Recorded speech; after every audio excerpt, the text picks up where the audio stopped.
8 alasan yang sering disampaikan kaum Melayu Malaysia ketika mereka berusaha membajak atau mengklaim bahasa Indonesia.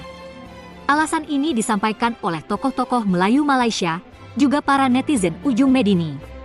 Banyak netizen Indonesia yang tertawa ngakak gara-gara alasan mereka yang lucu-lucu. Marilah kita bahas satu persatu.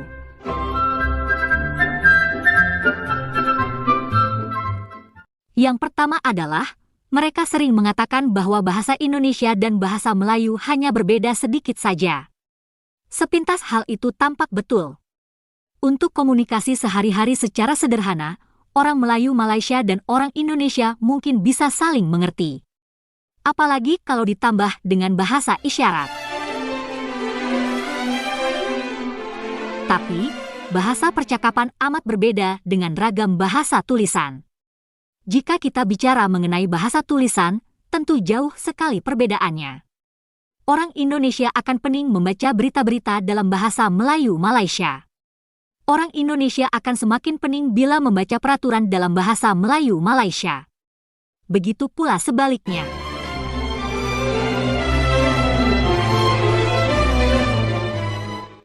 Artinya, untuk mempelajari bahasa Indonesia ragam tulisan, orang Malaysia harus belajar secara formal di sekolah agar bisa menggunakan bahasa Indonesia secara baik dan benar. Apalagi jika ia ingin menggunakan bahasa Indonesia sebagai bahasa ilmu. Karena kosakata dan tata bahasa kedua bahasa ini amatlah berbeda.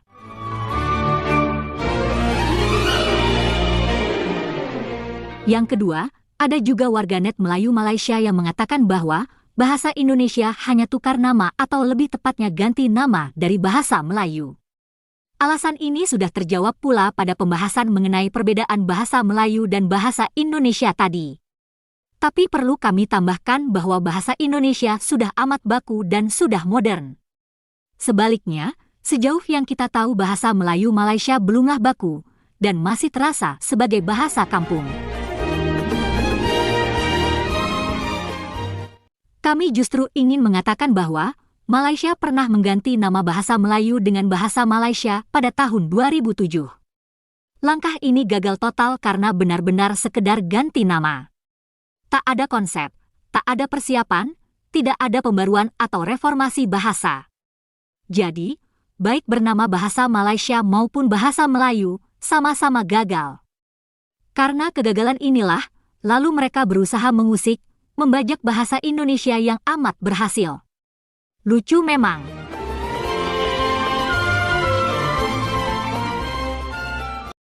Yang ketiga, mereka juga sering mengatakan bahwa bahasa Melayu sudah ada sebelum Indonesia berwujud.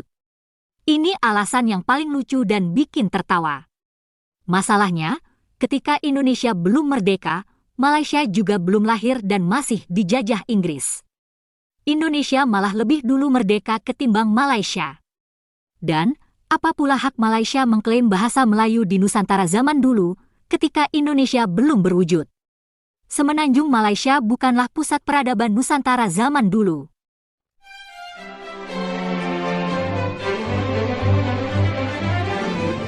Orang-orang Melayu Malaysia hanya serpihan dari suku-suku Nusantara di wilayah Indonesia. Dan bahasa Melayu justru berakar dari Sumatera. Jadi kaum Melayu Malaysia hanya pinjam bahasa Melayu dari Sumatera. Sudah meminjam bahasa, mereka kemudian menelantarkan bahasa Melayu menjadi tidak bermartabat. Bahasa Melayu pinjaman itu berubah menjadi bahasa rojak, yakni bahasa Melayu kampung dicampur dengan bahasa Inggris. Keempat, mereka juga sering gembar-gembor bahwa bahasa Melayu dahulu jadi bahasa lingua franca. Betapa jauhnya mereka berilusi.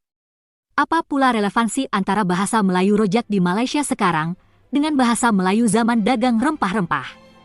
Ini lompatan yang jauh sekali dan tidak masuk akal.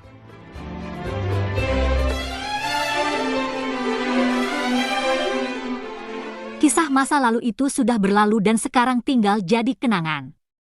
Saat pemuda Indonesia mengikrarkan bahasa Indonesia sebagai bahasa persatuan pada tahun 1928, bahasa Melayu hanya dituturkan oleh belasan juta penduduk Nusantara. Nah, sekarang bahasa Indonesia dituturkan oleh ratusan juta orang. Jadi nostalgia lingua franca sudah tidak relevan. Posisinya sekarang sudah digantikan oleh bahasa Indonesia.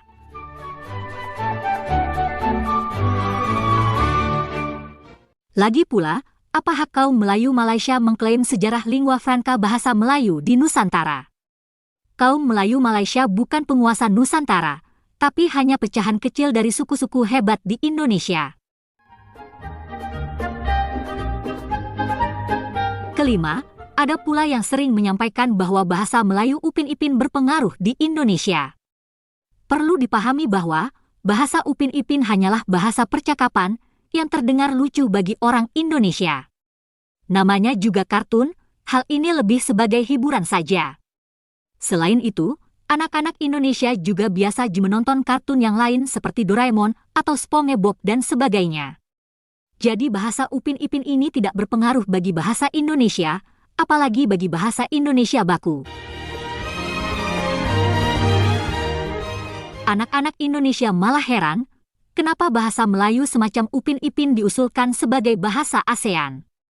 Jika benar-benar digunakan di ASEAN, mereka khawatir sekali.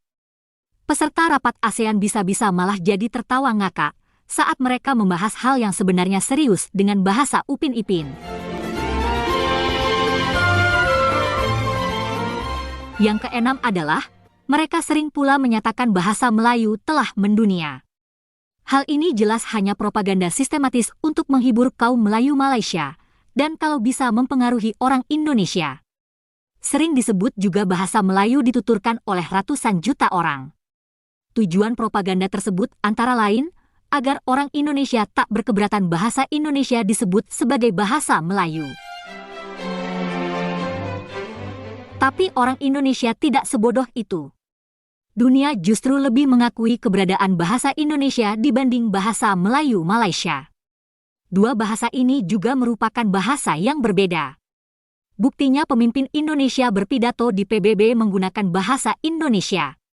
Adapun Perdana Menteri Malaysia berpidato di sana menggunakan bahasa Melayu. Jadi secara resmi dan secara internasional pula, dua bahasa tersebut merupakan bahasa yang berbeda sama sekali.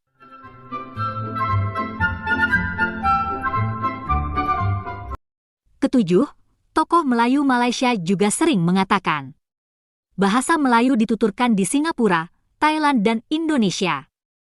Pernyataan ini menjadi salah kaprah, karena disampaikan dalam konteks mengusulkan bahasa Melayu jadi bahasa ASEAN. Sebab, semua bahasa Melayu yang disebut itu adalah bahasa percakapan sehari-hari, bukan bahasa baku. Nah, di Indonesia juga banyak bahasa Melayu yang digunakan sebagai bahasa daerah, bukan bahasa baku. Dengan kata lain, pemimpin Malaysia itu sama saja dengan mengusulkan bahasa Melayu daerah menjadi bahasa ASEAN. Jadi, mereka lebih suka mengangkat bahasa Melayu kampung menjadi bahasa ASEAN ketimbang bahasa Indonesia. Itulah yang aneh. Yang terakhir, kaum Melayu Malaysia juga mengira banyak orang putih atau bule yang bertutur bahasa Melayu. Kaum Melayu Malaysia memang mudah berilusi. Mungkin saja ada 1-2 bule yang pandai berbahasa Melayu. Tapi sebagian besar mereka sebetulnya berbicara dalam bahasa Indonesia. Karena pada dasarnya bahasa Melayu Malaysia tidak laku di negara-negara lain. Orang asing lebih suka memilih bahasa Indonesia karena lebih baku dan modern.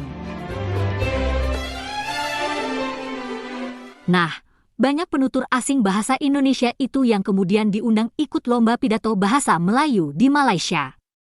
Kaum Melayu semula mengira bahasa Melayu benar-benar mendunia. Kini mereka jadi malu, karena ternyata para bule itu sebelumnya belajar bahasa Indonesia. Bagi kita sungguh lucu, karena kaum Melayu Malaysia ternyata amat mudah dibohongi oleh pemimpin mereka sendiri.